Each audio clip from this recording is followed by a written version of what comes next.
As a part of my winter preparation, I will also do one other thing, which is changing shock. Original one on Kashima. It has already more kilometers on it, and this one was recently serviced, so I don't want to ride it in the cold. One important notice about winter and riding with suspension bike during the cold: it is suggested to add additional amount of air, both fork and shock, in order to prevent bottom outs. Add a bit more air, check the rubber ring, increase speed of the damper a bit, the oil gets more thick, it becomes slower. What I haven't mentioned, it's going to be lazy way. Usually when I had to remove the shock in the past, I always did all the boring thing: disconnecting the swing arm, breaking everything apart, then had to re-grease it, and blah blah blah blah blah. Technically, I would say that it's the best way to do it this way, but once I had an emergency in the evening before the flight to stage race in Kolina Triste, my rear shock got broken. I had to find a replacement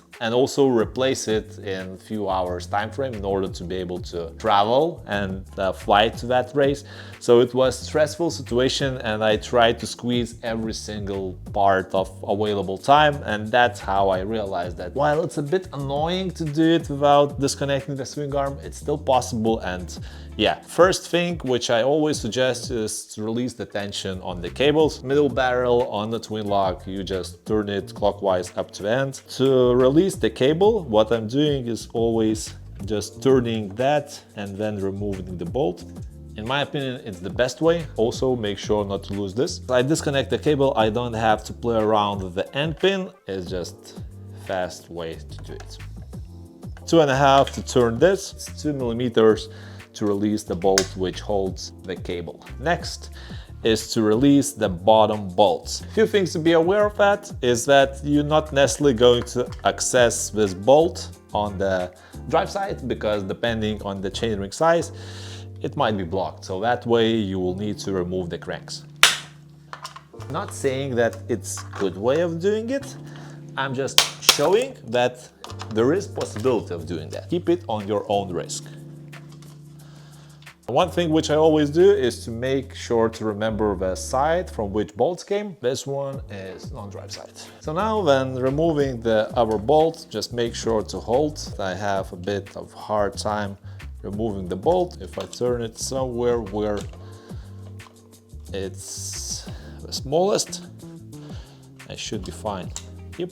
Here it is. So it's almost done. The only thing which we need to do next is to release the bolt which holds the shock, and it's actually the hardest one. One thing which I usually do is to release the air from the shock, but this time around I will try to do it without it.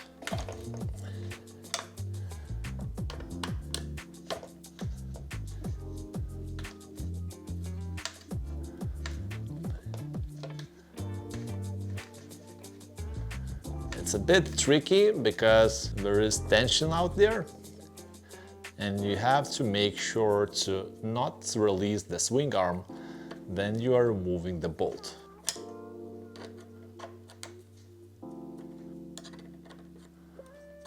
Oops.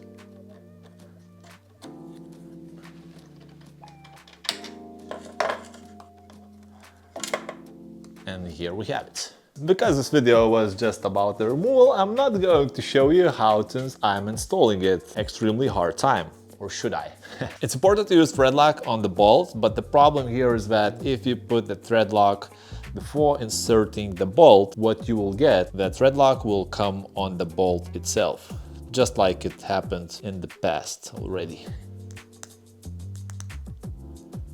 At least I am doing is very thin layer of grease on the bolt itself, so that it would go smooth inside. Because I am not able to access that pivot inside to put the Threadlock on the actual mounting point, I will add very tiny amount of Threadlock on the threads in order not to overdo it. As I add it only on the threads, when the bolt will come in, it won't go on the axle itself. So it's going to be pretty much the hardest step.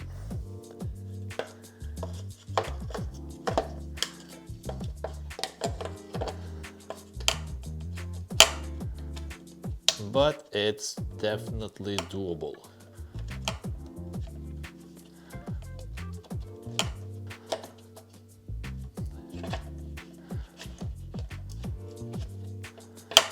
Yeah, Another pair of hands would help here, but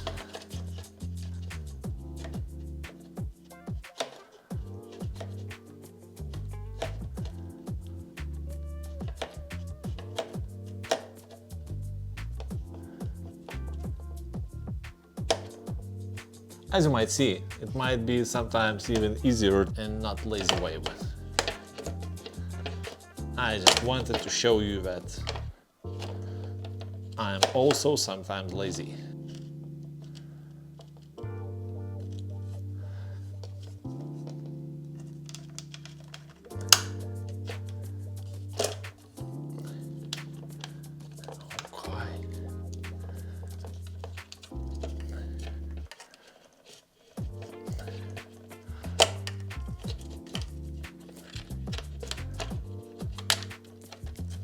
And that's in. So now what I'm going to do is just to hold it, tighten the bolt up to the point where it's tight, while holding, of course, my swing arm. Pushed. Going to tighten it to 15 Newton meters. Better to do it with the right hand.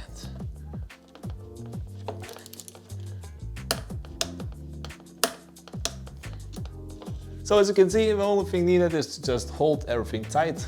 What I could recommend as well, if you have any handlebars holder, attach it somewhere that it would create tension and you won't need to hold it on your own. But this time I was lucky enough and I didn't need it at all. Cleaning the internal of the bushing.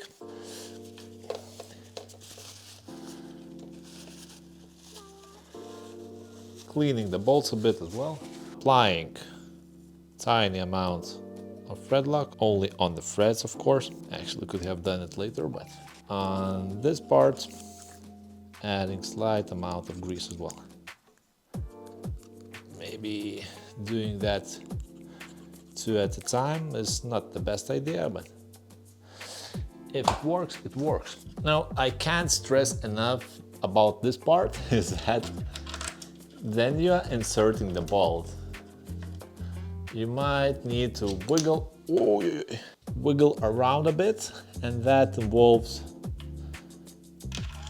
maybe even playing with the swing arm a tiny bit. Don't apply full force on one side, just wait until you put the both bolts in, because you might need some wiggle room. Not in this case.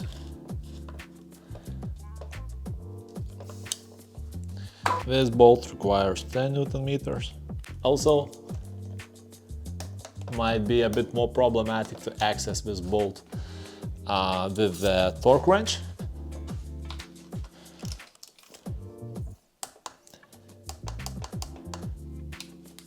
But here we have it.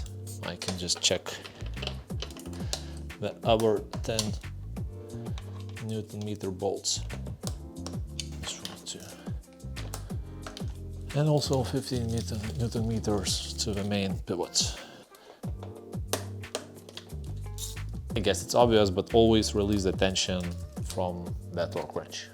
Don't forget to place both the rubber and the cover once you finish that, because someone went out to the muddy day once after doing the service on the shock. So because currently all the cables are a bit loose here, I have not enough length to tighten that. There's a video covering that in the channel, so I'll just leave it and you could check it out. But the procedure is basically everything is the same. Put the cable through the side and push it down that the housing sits in. Turn this, unscrew this bolt, or just guide it underneath it if it's without the end pin. Make sure to leave a bit of a loop here so that once you release the top one, the new title is just right at the top if you have Fox. If after the release of this, the Nude is not in the center, that means you added too much tension and you need to release it a bit more. You should tighten barrel gesture up to the point where this does not move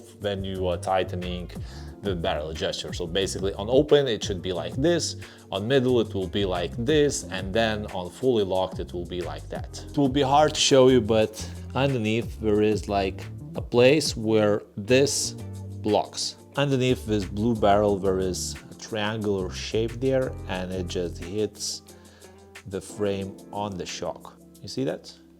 Pew, pew, pew, pew. So that's where it gets fully locked, where this hits. And if you over tighten it, you can cause additional tension to this barrel and it might break your lockout. So hopefully this was useful. If so, leave a comment. If you have any other questions, feel free to drop them down and I will respond to them either with our video, which already covers that, or with response specifically tailored for your needs. Wow.